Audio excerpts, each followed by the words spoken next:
Juliano, a gente queria repercutir com você essa história aí do Pix, né? Das fake news do Pix. E eu queria começar falando sobre a investigação que a PF pediu, o próprio Boulos também pediu investigação contra os que espalharam fake news. Lembrando que tudo começou com uma deepfake do Haddad compartilhada pelo Osmar Terra, tá, gente? Tudo começou com isso. Colocaram uma falsa fala do Haddad dizendo que ia criar um imposto dos cachorrinhos e não sei o quê. E aí depois o negócio foi tomando uma proporção que o governo foi obrigado a recuar, né? O governo foi obrigado a rever uma regra que, na verdade, é antiga, tá? Estão dizendo até que o Nicolas prejudicou as pessoas, porque antes a fiscalização era a partir de 2.000 e o governo tinha feito a partir de 5.000, né? Então voltou a ser a partir de 2.000 a fiscalização do Pix que já existe. Coloca aí, por favor, a notícia da PF, por favor, Gui. Olha aí, ó, caso do Pix, PF vai para cima de divulgadores de fake news como Nicolas Ferreira, revogação de ato normativo da Receita. E anúncio de investigação vem logo após viralização de vídeo do deputado federal bolsonarista fazendo terrorismo com desinformação. E aí tem a notícia do Boulos também, Gui, que o Boulos também entrou com uma representação contra o Nicolas, tá? E, olha aí, Boulos parte para cima com a ação judicial contra Nicolas, é um covarde. Vamos ver se agora vai fugir do oficial de justiça. Deputado anuncia medida contra bolsonarista. E aí a AGU, o ministro Messias da AGU, também divulgou um vídeo onde fala que vai ter repercussão criminal, né? Essas fake news. Coloca o vídeo rapidinho aí, Gui, do Messias. Desses crimes que foram cometidos, golpes, pessoas de boa fé caíram em golpes estimulados pela mentira produzida por esses políticos, por essas pessoas, por esses criminosos. Nós determinamos que a Advocacia Geral da União, ainda hoje, notifique a Polícia Federal para abertura de inquérito policial, para identificar todos os atores nas redes sociais que geraram essa desordem informacional, que criaram essa narrativa e fizeram com que pessoas de boa fé, comerciantes, cidadãos em geral, caíssem nos golpes contra a economia popular. Então, nós identificamos crimes contra a economia popular e é por isso que nós estamos pedindo à Polícia Federal que abra um inquérito para investigar todos os crimes contra a economia popular e também crimes utilizando os símbolos, a logomarca do governo federal, do Ministério da Fazenda e da Secretaria da Receita Federal. O que você achou desse episódio todo, Juliano? O governo agiu devagar, foi lento? Como é que você avalia isso? Sinara, eu estava doido para que você me perguntasse sobre isso, assim, porque, na verdade, eu confesso que me incomoda um pouco a forma como o nosso campo atuou diante desse episódio, tá? A gente pode achar que o governo não devia ter tirado da gaveta essa normativa, a gente podia achar que o governo tinha que ter bancado esse enfrentamento e não recuado, a gente pode achar que a forma como o governo tratou a escalada dessa crise deveria ter sido mais firme. A gente pode ter muitas opiniões e pode expressar, obviamente, essas opiniões, mas me chama muito a atenção como que parte do nosso campo gastou mais energia analisando e criticando a comunicação do governo do que fazendo a disputa política contra os nossos adversários, que eram os difusores de fake news, os que estavam difundindo fake news nas redes sociais, os sonegadores, os sujeitos que estavam usando deepfake, o mercado, ou seja, a energia que nós gastamos, né, criticando ou analisando as posições que o governo tomou diante dessa crise foi quase que semelhante à energia que nós gastamos fazendo o debate e fazendo a disputa com quem nós temos que fazer a disputa e fazer o debate. Claro que havia uma ação emergencial que era de estancar a difusão da mentira, ou seja, dizer para os trabalhadores, para os comerciantes, para todo mundo que usa esse instrumento e que estava ludibriado pelas mentiras que foram divulgadas, contar para essa pessoa que o Pix não ia ser taxado. É óbvio que havia uma ação emergencial para tomar e que todos nós, de alguma forma, nos envolvemos, divulgamos vídeos do governo federal e etc. Mas a energia que nós gastamos analisando se a Secretaria de Comunicação Social do governo tinha agido bem, se o Haddad agiu bem, se o Lula agiu bem fazendo Pix para o Corinthians, ou se tinha que fazer o Pix para o Flamengo, olha, me parece que é um foco errado. O que a gente tinha que estar debatendo nesse momento é a regulação das redes sociais. Olha, o Mark Zuckerberg acaba de anunciar que vai retroceder nos instrumentos de checagem de fatos e de combate aos discursos de ódios na Meta, que é a plataforma mais usada no Brasil, que é dona do WhatsApp, que é dona do Facebook, que é dona do Instagram.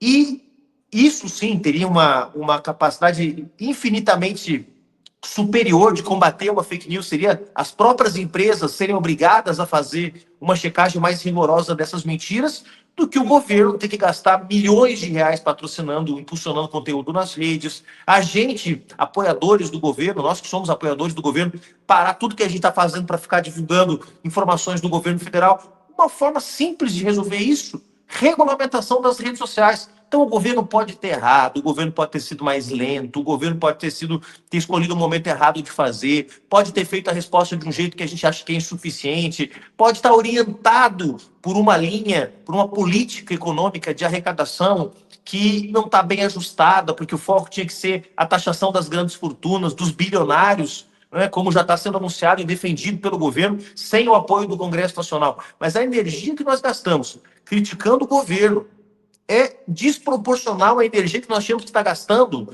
combatendo os canalhas que estão difundindo essas fake news. Então, quando eu vejo o Messias e outras autoridades públicas dizendo que vão para cima, o próprio Guilherme Boulos, dizendo que vão para cima do Nicolas Ferreira, isso é, de alguma forma, um simbolismo que essas autoridades, essas lideranças estão assumindo para dizer, pessoal, vamos mirar onde a gente tem que mirar, porque os nossos adversários não têm nenhuma dúvida. Na hora de bater, batem em uníssono, batem de forma unificada, batem no fígado, batem abaixo da linha da cintura, não tem nenhum escrúpulo. E a gente gastou boa parte da nossa energia, critica o Pimenta, critica o Sidônio, critica o Haddad, critica o presidente Lula, e quase que... Então, veja, e eu não estou dizendo com isso que o governo não fez. E não só, né, Juliano? Compartilhando os vídeos do Nicolas. Além da tem essa, né? Que é o nosso campo, gente, compartilha os vídeos para criticar. Eu acho esse um erro, assim, primário, né? E eu não estou dizendo aqui, Sinara, que eu não acho que há uma série de problemas no nosso governo que precisam ser corrigidos. Né? Eu quero debater com os companheiros e companheiras que, como eu, defendem o governo, os limites da política econômica, do ajuste fiscal que está em curso, os problemas que isso pode gerar na relação com a nossa base social. Né? Há quem diga que a própria normativa em relação ao PIX está dentro de uma chave, que é a chave da ampliação da arrecadação para garantir mais confiança do mercado, retomada dos investimentos produtivos, etc. Esse é um debate que eu acho que vale a pena a gente fazer, se tem que mexer no BPC, se tem que mexer no salário mínimo ou não, se a gente tem que extrair petróleo na Amazônia ou não, se a gente tem que fazer cortes em áreas estratégicas ou não, se é possível contingenciar áreas que deveriam não ser contingenciadas ou não. Esse é um debate sobre a política do governo que, obviamente, nós temos que fazer nos espaços internos, mas também aqui em espaços como a TV Fórum. Outra coisa é quando a gente está sob fogo cerrado da extrema-direita. Né? E aí me parece que, nesse momento, a gente deveria ter uma atuação mais unitária, mais unificada na defesa do governo, tenhamos ou não críticas às suas opções, aos seus erros, aos seus acertos. Mais estratégica, né, Juliana? Às vezes a gente vê o povo atacando o governo no momento que não é para atacar, né? Atacando a esquerda no momento que não é para atacar, pegando no pé. Ontem teve a história do vídeo não sei se você viu, do Banco Central, um vídeo que fizeram meio zoeiro e tal, e, nossa, o pessoal do nosso campo caiu matando, né? Às vezes a turma é mais realista do que o rei, né, Sinara? E veja, eu vou dizer mais uma vez, quer dizer, não se trata de ter uma posição, até porque não é a tradição da esquerda. A esquerda critica, a esquerda debate, a esquerda enfrenta as suas polêmicas, as suas divergências no rigor da polêmica e da crítica. Não tem problema nenhum da gente fazer isso, né? Eu mesmo cheguei a mencionar que no ano passado, quando me perguntaram, mas por que o pessoal votou contra as medidas do ajuste fiscal que foi proposto pelo Ministério da Fazenda? Simples, porque o pessoal não foi procurado pelo Ministério para discutir aquelas medidas. Em nenhum momento o Ministério da Fazenda procurou o pessoal para discutir se era correto desvincular ou colocar o salário mínimo dentro das novas regras do arcabouço fiscal, limitando o reajuste a 2,5%, conforme prevê aquelas regras. Isso é um debate que nós temos que fazer, né? Sobre como a gente trava as discussões, como as decisões são tomadas, como a gente constrói as definições políticas do governo, muitas vezes sem a participação dos aliados. Outra coisa é você ter o Nicolas Ferreira, o Mark Zuckerberg, o Elon Musk e todo mundo atacando com mentiras, né? Uma medida é a gente vacilar ou gastar energia. Então, eu acho que me surpreendeu um pouco, né? Agora, isso também fala, Sinara e Felipe, um pouco sobre uma certa indisposição de parte da nossa base social. E eu acho que isso a gente deve ficar atento, tá? A gente sabe que esse é um governo de reconstrução nacional, não é um governo puro sangue da esquerda, é um governo de frente ampla, né, como se diz, e sabe que também há uma correlação de forças desfavorável. O governo não tem maioria no Congresso Nacional para aprovar tudo que quer, né? O governo está defendendo agora, por exemplo, a isenção para quem de imposto de renda para quem ganha até R$ 5.000. Isso é uma promessa de campanha do presidente Lula, mas não pode ser feito por decreto, gente. Tem que passar pelo Congresso Nacional. E a correlação de forças no Congresso Nacional ela é desfavorável.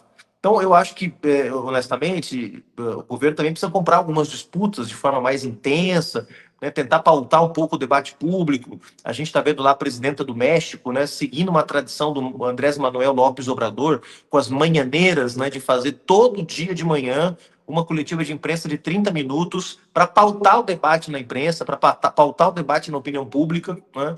E muitas vezes a gente acaba tendo uma postura no nosso governo mais reativa, né? Agora, de fato, me chamou a atenção uma certa má vontade, para usar um termo no popular, assim, de uma parte da nossa militância com o governo. Eu cuidaria disso. Eu não trataria isso como uma falta de solidariedade apenas, entende? Como uma falta de comprometimento, de quem não está confortável. Eu trataria isso como indícios, como sinais, né, como sintoma de algo que precisa ser tratado.